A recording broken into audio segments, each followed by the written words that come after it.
बिस्मिल्लाहिर्रहमानिर्रहीम। अस्सलाम वालेकुम। आप सबको B2 चैनल पे खुश आमदीद। मेरी आज की वीडियो एंजियोडीमा के बारे में है, जो एक तरह की स्वेलिंग होती है जो जल्द के नीचे हो जाती है। आम तौर पे ये कोई ट्रिगरिंग रिएक्शन होता है। ये मतलब यह कि किसी एलर्जी या कोई मेडिसिन ऐसी खा लें किसी वजह से, या कुछ केसेस में जो है ना ये जेनेटिक भी हो जाती है। ठीक है, आम तौर पे ये सीरियस नहीं होती है, लेकिन अगर आपको जो है स्वेलिंग जो है ख़ास तौर पे जो गले के अंदर जो स्वेलिंग अगर वो हो जाए, जो गले का जो पाथवे है, तो उसमें फिर ये काफ़ी डेंजरस हो सकती है, क्योंकि इस वजह से बंदे का जो है ना सांस रुक सकता है। और आम तौर पे जो अब इसकी ट्रीटमेंट उसकी उसी स्वेलिंग को कंट्रोल करने के लिए देते हैं। अब इसकी जो है मैं आपको कुछ सिम्टम बता देता हूँ। इसकी सिम्टम में जो है ना ये है कि जैसा कि मैंने बोला कि ये एक तो स्वेलिंग होती है जल्द के नीचे, तो ये जो है ना जल्द के नीचे स्वेलिंग जो है ये आम तौर पे अचानक आती है और जो है ना कुछ घंटों तक रह सकती है। यानी अगर ट्रीटमेंट ले ली जाए तो कुछ घंटों तक रह सकती है, लेकिन आम तौर पे ये कई चंद दिनों तक भी रह सकती है। आम तौर पे ये स्किन की स्वेलिंग जो है ना हाथों में, पाँव में, आँखों का जो एरिया है उसके इर्द गिर्द, या आपके जो होंठ हैं और जो है ज़ुबान की स्वेलिंग हो सकती है, या फिर जेनिटल रीजन में हो सकती है। और जब अगर कोई शदीद केसेस में क्या होता है कि जो है ना आपके, जैसे मैंने शुरू में बोला कि आपके थ्रोट के अंदर ये स्वेलिंग हो सकती है और जो है ना आंतों के अंदर स्वेलिंग हो सकती है। और यही जो है ना ये ज़्यादा एक तरह की जो एक सीरियस कंडीशन होती हैं। जैसे मिसाल के तौर पर अगर थ्रोट में वो होगी है स्वेलिंग, तो फिर सांस जो है ना लेने में मुश्किल पेश आ जाती है और वो एमरजेंसी होती है। इसी तरह अगर आंतों में हो जाए तो वो जो है ना वो काफ़ी शदीद जो है ना पेट में दर्द हो सकता है। फिर इसकी जो दूसरी बड़ी अलामत होती है वो जो है छोटे छोटे जो है ना ये इस तरह के हाइव्स उनको बोलते हैं, अर्टिकेरिया, एक जो है ना एलर्जिक रिएक्शन। इसकी वजह से मैंने पहले एक वीडियो बनाई हुई है, लेकिन यह कि वो आपकी जो है ना बॉडी पे ना जो ऐसे दाने दाने उभरे हुए वो निकल आते हैं और उसको काफ़ी इची होती है, मतलब ख़ारिश होती है। ये आमतौर पे जो अर्टिकेरिया जो है ना कुछ चंद दिनों में सेटल हो जाती है, लेकिन यह है कि कभी कभी जो है ना ये जो है काफ़ी जो है ना ये जो स्वेलिंग है वो मतलब स्किन को टाइट फील कर सकती है और जो है पेनफुल हो सकती है। इसके अलावा कुछ और भी सिम्टम्स हैं इस बीमारी की, जिसमें एक तो ज़ाहिर है मैंने जैसे बोला कि ब्रीदिंग डिफ़िकल्टी हो सकती है, फिर आपकी जो आंखें बिल्कुल रेड हो सकती हैं, कंजक्टिवाइटिस जिनको बोलते हैं, पेट में दर्द हो सकता है, वो भी एक शदीद किस्म का दर्द हो सकता है, और जनरलाइज एक सिकनेस की फीलिंग है। फिर यह कि जो है ना आदमी को डायरिया लग सकता है और चक्कर आ सकते हैं और बंदा फेंट भी कर सकता है। अब इस तरह की जब आपको कोई प्रॉब्लम हो जाए तो आपको फ़ौरन डॉक्टर से रब्ता करना चाहिए।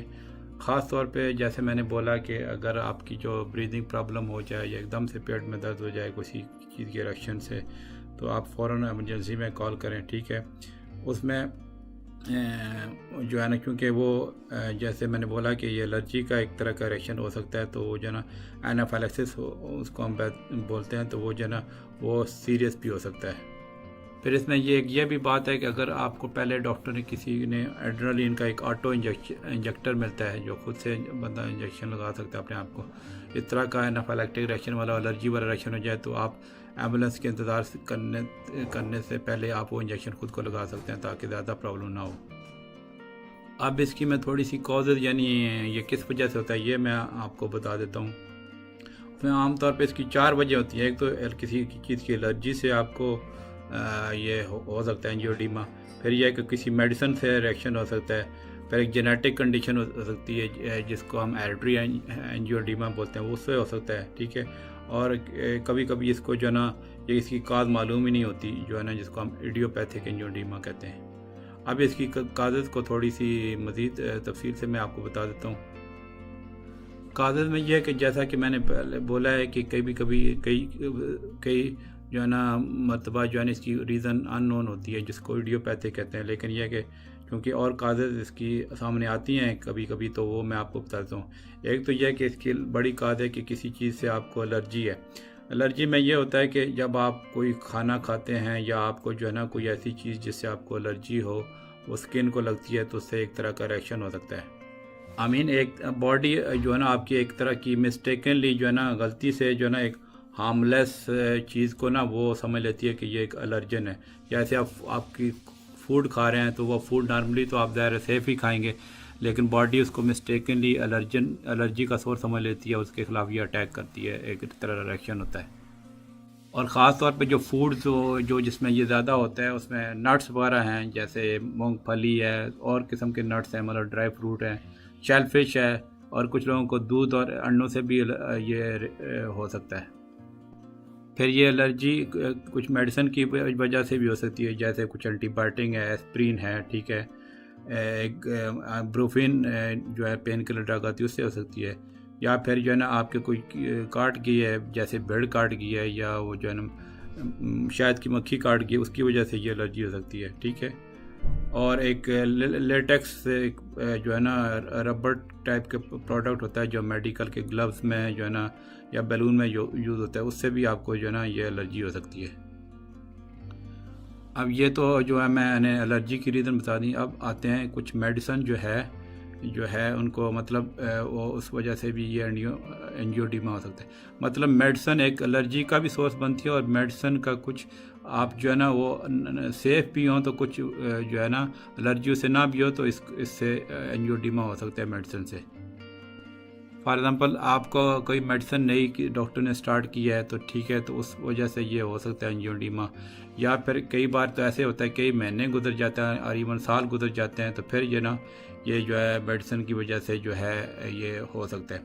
अब इसमें मेडिसिन की जो मैं एग्जांपल देता हूँ, जो सबसे ज़्यादा जिन मेडिसिन से ये कंप्लेंट सामने आई है वो एस इनहिबिटर्स हैं। एस इनहिबिटर जो ड्रग्स हैं वो आमतौर पर ब्लड प्रेशर के जो है ना कंट्रोल के लिए यूज़ होती हैं, जिसमें मिसाल के तौर पे एनालाप्रिल है, लिसिनोप्रिल है, रैमीप्रिल है, ठीक है। और फिर जो है ब्रूफिन आ जाती है, और कुछ और जो है non steroidal anti inflammatory drugs आ जाती हैं जो पेन किलर होती हैं, ठीक है। फिर एक और ब्लड प्रेशर के जो ठीक करने वाली दवाइयाँ होती हैं जिनको हम ARBs कहते हैं, एंजियोटेंसिन 2 रिसेप्टर ब्लॉकर्स, जिसमें इर्बिसार्टेन जो है, लोजार्टेन जो है ना, और वालसार्टेन वाला जो ड्रग्स आती हैं उनकी वजह से हो सकता है जो है ना इसको ये हम इसको ये बोलते हैं कि ये ड्रग इंड्यूस जो है ना एंजियोडीमा है। फिर तीसरे नंबर पे जो एंजियोडीमा की एक बड़ी रीज़न सामने आती है वो जेनेटिक्स हैं। एक जिसको हम जो है ना हेरिडिटरी एंजियोडीमा कहते हैं, उसमें ये होता है कि एक बॉडी में सब्सटेंस होता है जो जिसका नाम होता है C1 एस्ट्रेज इनहिबिटर। तो उसकी अगर आप जो है ना कमी हो या बिल्कुल ही ना हो तो जो है ना आपका इम्यून सिस्टम जो है ना वो मिसफायर कर जाता है और इससे एंजियोडीमा हो सकता है। और ये आम तौर पे जो इस वजह से जो एंजियोडीमा होता है तो ऐसे रैंडम स्वेलिंग हो जाती है, या फिर मिसाल के तौर पे कोई पॉजिटिव फैक्टर्स हैं जिसकी वजह से जो है ना वो आपकी ये स्वेलिंग हो सकती है। जैसे कोई आपको चोट आ गई, इन्फेक्शन हो गया, आपने कोई दांतों की ट्रीटमेंट करवाई है या सर्जरी करवाई है, इवन स्ट्रेस से भी हो सकता है, प्रेगनेंसी में भी हो सकता है, ठीक है, कॉन्ट्रासेप्टिव पिल की वजह से हो सकती है। मतलब यह कि अगर आपका C1 एस्ट्रेज डेफिशिएंट हो बॉडी में, तो ये मैंने जो रीज़न बताई हैं तो इस वजह से ये एक तरह के ट्रिगरिंग फैक्टर्स हैं एंजियोडीमा करने में। अब ये जो विरासती बीमारी है यानी हेरिडिटरी एंजियोडीमा, उसमें यह होता है कि ये कुछ लोग स्वेलिंग जो है ना उनको हर हफ्ते हो जाती है, और कभी कभी जो है ना इवन साल में 1-2 दफ़ा हो जाती है, ठीक है। और इसके में जो है ना आम तौर पे ये चूँकि हेरिडिटरी है तो इसमें आपके बच्चों को भी ये आगे पास हो सकती है, यानी 1 in 2 चांस होता है जो है ना ये, क्योंकि ऑटोसोमल डोमिनेंट कंडीशन होती है एक मेडिकल टर्मिनोलॉजी में, उसको कहते हैं 1 in 2 चांस है फिर आपके बच्चों में ये ट्रांसफ़र होने में। फिर इसकी चौथी काज है जो इडियोपैथिक, मतलब उसकी जो है ना अननोन रीज़न है इडियोपैथिक, लेकिन उसमें भी एक तरह के कुछ ट्रिगरिंग फैक्टर्स, मतलब कुछ ऐसी चीज़ें जो इस चीज़ को लीड कर सकती है, मतलब जिन पे हम ये कह सकते हैं कि ये जो इडियोपैथिक है लेकिन ये उसका पीछे ट्रिगरिंग फैक्टर हो सकता है। जैसे फॉर एग्जाम्पल एक बंदा एंजाइटी का शिकार है, बहुत स्ट्रेस का शिकार है, उस वजह से होता है, कोई छोटा मोटा इन्फेक्शन उस वजह से हो सकता है, बहुत ज़्यादा हॉट टेम्परेचर हो या इवन बहुत ज़्यादा कोल्ड हो उसमें भी हो सकता है, या एक बंदा बहुत हैवी किस्म की एक्सरसाइज करता है जिसको स्टेनोइस एक्सरसाइज बोलते हैं, उसकी वजह से हो सकता है। फिर यह कि कुछ मेडिकल कंडीशंस हैं, बीमारियां और बीमारियां जैसे ल्यूपस है और लिम्फोमा है, जो लिम्फेटिक जो हमारी सिस्टम का कैंसर होता है, उस वजह से भी ये हो सकता है। अब आ जाते हैं कि इस चीज़ को हम डायग्नोज कैसे करते हैं। उसमें यह है कि सबसे पहले तो जब हमारे पास जब पेशेंट्स आते हैं तो हम उनकी प्रॉपर हिस्ट्री लेते हैं, मेडिकल एग्जामिनेशन करते हैं। मतलब उसमें ये फाइंड आउट करने की कोशिश करते हैं कि आपको किसी चीज़ से एलर्जी तो नहीं है, या आपने कोई ड्रग वगैरह तो नहीं स्टार्ट की, किसी मिसाल के तौर पे हाई ब्लड प्रेशर के लिए ड्रग स्टार्ट तो नहीं की। फिर और जो है कुछ पॉजिटिव फैक्टर्स जो है ना हम हिस्ट्री में आइडेंटिफाई करने की कोशिश करते हैं। ठीक है, उसके बाद ये ना कि हिस्ट्री एग्जामिनेशन के बाद फिर हम पेशेंट को कुछ एलर्जी के टेस्ट एडवाइस करते हैं। उसमें एलर्जी के टेस्ट आमतौर पे 2 किस्म के होते हैं। एक स्किन प्रिक टेस्ट होता है, उसमें यह कि आपका जो स्किन जो है ना थोड़ी जो है ना सस्पेक्टेड एलर्जन से उससे उसको प्रिक किया जाता है, तो जो है ना उस पर रिएक्शन हम देखते हैं। ठीक है, फिर यह कि कुछ ब्लड टेस्ट भी आते हैं एलर्जी के लिए, जो है ना जिसमें यह पता चलता है कि आपका इम्यून सिस्टम है वो किसी एलर्जन से वो रिएक्ट करता है या नहीं। ठीक है, उसके अलावा फिर जो है ना जो ये एलर्जी टेस्ट के बाद फिर हम स्पेसिफिक ब्लड टेस्ट करते हैं। जैसा मैंने बोला, जो हाइड्रिक एंजियोडीमा है, जो विरासती बीमारी है, उसमें यह है कि एक आपका सब्सटेंस बॉडी में C1 एस्ट्रेज इनहिबिटर वो चूँकि डेफिशिएंट होता है, तो अगर वो उसका लो लेवल हो तो वो ये सस्पेक्ट किया जाता है कि आपको हाइड्री प्रॉब्लम है। अब आ जाते हैं कि इसकी कुछ मैं ट्रीटमेंट आपको बता दूँ। आमतौर पे जो एलर्जी और इडियोपैथिक एंजियोडीमा की ट्रीटमेंट एक ही तरह होती है। उसमें हम ये पेशेंट को एडवाइस करते हैं कि जैसे कुछ पेशेंट्स को पता होता है कि फ़लाँ चीज़ से आपको वो उनको ट्रिगरिंग होती है, एलर्जी होती है। जैसे मिसाल के तौर पे एक बंदे को अंडा खाने से या इस तरह कुछ चीज़ से अगर ये हो जाए, तो हम उनको यही चीज़ एडवाइस करते हैं कि आप जो है ना इस तरह की फूड्स जो है ना से परहेज़ करें।